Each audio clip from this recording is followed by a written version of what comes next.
81వ శ్లోకము.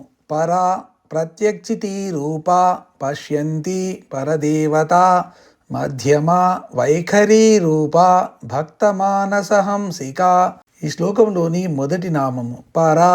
ఇది 366వ నామము. ఇది 2 అక్షరాల నామము. ఈ నామంతో అమ్మవారికి నమస్కరించేటప్పుడు పరాయై నమః అని చెప్పాలి. పరా అంటే పరాస్థితిలోని వాగ్రూపము. తరుణీ విద్యోపదేశము ఇంతకుముందు నామంతో పూర్తి అయింది. ఈ నామం నుండి శృంగార రస సంపూర్ణ నామము దాకా ఈ తరుణీ విద్యలో ఉపాసన చేయబడు వాగధీశ్వరి స్వరూపము గురించి చెప్పబడుతుంది. వ్యక్తము కాబోయే సృష్టికి ముందున్న బ్రహ్మను పరా అంటారు. అలాగే వ్యక్తము కాబోయే వాక్చు ఉచ్చరించడానికి ముందు బ్రహ్మగా ఉంటే ఉచ్చరించేవాడుగా ఉంటుందన్నమాట. ఈ స్థితిలో ఉన్న వాక్కును పరాస్థితిలోని వాక్కులాదా లేదా పరావాక్కు అంటారు.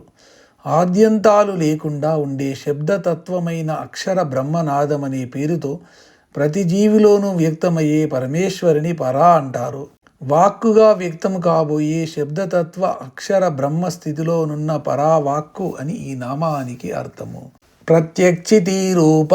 ఇది 367వ నామము. ఇది 6 అక్షరాల నామము. ఈ నామంతో అమ్మవారికి నమస్కరించేటప్పుడు ప్రత్యక్షితి రూపాయై నమః అని చెప్పాలి.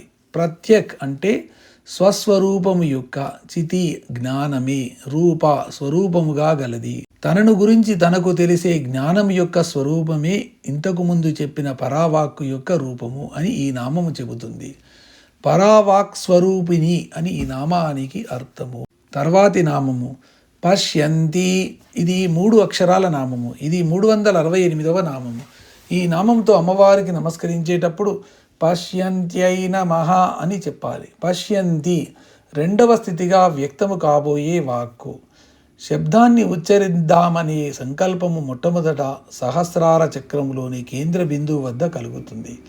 ఇది పరావాక్కు యొక్క స్థానము. సంకల్పము కలిగిన వెంటనే సుషుమ్న ద్వారా మూలధారా చక్రం వద్ద కార్యరూపంలో జరగడానికి ప్రేరణ జరుగుతుంది. శబ్ద ప్రసరానికి ఒక యానకము ఉండాలి కాబట్టి ఈ ప్రేరణ వల్ల ముందుగా హృదయ కమలములోని అనాహత చక్రం వద్ద వాయువు ఉత్పన్నమవుతుంది. ఈ స్థితిని వాక్కు యొక్క పశ్యంతి స్థితి అంటారు. ఇది బిందువుకు బాహ్యంగా ఉండే మొదటి త్రిభుజము చేత శ్రీచక్రంలో సూచింపబడుతుంది. 50 మాతృకా వర్ణాలు అవ్యక్తంగా ఇక్కడ ఉంటాయి. అంటే ఈ మాతృకా వర్ణాలన్నీ పశ్యంతి వాగ్రూపాలన్నమాట. వీటి ధ్వనులన్నీ వాయురూపంలో ఇక్కడ అవ్యక్తంగా ఉంటాయి.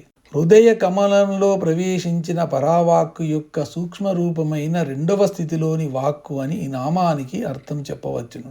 ఈ శ్లోకంలోని తర్వాతి నామము పరదేవత.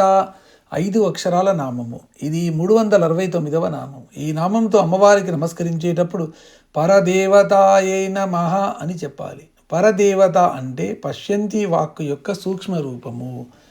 హృదయ కమలంలో ప్రవేశించిన పరావాక్కు యొక్క 2వ స్థితిలోని పశ్యంతి వాక్కు యొక్క సూక్ష్మ రూపాన్ని పరదేవత అంటారు. ఈ దేవత ఇంద్రియాలతో గ్రహించగలిగేది కాదు. మనస్సుతో మాత్రమే ధ్యానింపతగిన ధ్యేయ స్వరూపము అవడం వలన పరదేవత అన్నారు. సూక్ష్మస్థితిలో ఉన్న ఈవిడ వాక్కులే శృతులు స్మృతులు అవుతాయి. పశ్యంతి వాక్కు యొక్క సూక్ష్మ రూపమని ఈ నామానికి అర్థము. ఈ శ్లోకంలోని తర్వాత నామము మధ్యమ. ఇది 370వ నామము. ఇది 3 అక్షరాల నామము. ఈ నామంతో అమ్మవారికి నమస్కరించేటప్పుడు మధ్యమాయై నమః అని చెప్పాలి.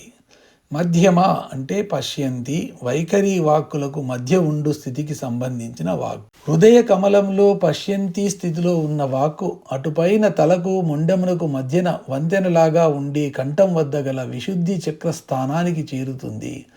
ఈ స్థితిలో ఉండే వాక్కును మధ్యమ అంటారు.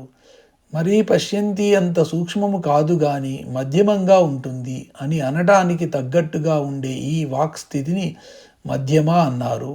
పశ్యంతి వాక్కుకు వైఖరి వాక్కుకు మధ్య ఉండు స్థితికి సంబంధించిన వాక్కు అని ఈ నామానికి అర్థము. ఈ శ్లోకంలోని తర్వాతి నామము వైఖరి రూప. ఇది 371వ నామము. ఇది 5 అక్షరాల నామము. ఈ నామంతో అమ్మవారికి నమస్కరించేటప్పుడు వైఖరి రూపాయై నమః అని చెప్పాలి. వైఖరి రూప అంటే స్పష్టంగా వ్యక్తమైన వాక్కు. మూలాధారము నుండి బయలుదేరిన పరావాక్కు అనాహతం ద్వారా ఊర్ధ్వంగా పోతూ పశ్యంతి స్థితిని దాటి మధ్యమా స్థితిలో విశుద్ధిని చేరినప్పుడు శుద్ధమై నాలుక, తాలు, ఓష్ఠములు, శిరస్సు, నాసికా స్థానములందు సుస్పష్ట రూపాన్ని పొంది నాలుక సహాయంతో ముఖము ద్వారా ఉచ్చరింపబడి వ్యక్తమవుతుంది. ఈ విధంగా చివరి దశలో సుస్పష్టంగా నోటి ద్వారా ఉచ్చరింపబడిన వాక్కును వైఖరి స్థితిలో ఉన్న వాక్కు అంటారు. ఈ 4వ స్థితిలో వైఖరి వాక్కు మాత్రమే ప్రపంచానికి విదితమవుతుంది, శ్రోతలు వినగలుగుతారు. సుస్పష్టంగా ఉచ్చరించబడి వ్యక్తమైన వాక్కు యొక్క రూపమని ఈ నామానికి అర్థము. ఈ శ్లోకంలోని తర్వాతి నామము భక్త మానసహంసిక. ఇది 372వ నామము. ఇది 8 అక్షరాల నామము. ఈ నామంతో అమ్మవారికి నమస్కరించేటప్పుడు భక్త మానసహంసికాయే నమః అని చెప్పాలి.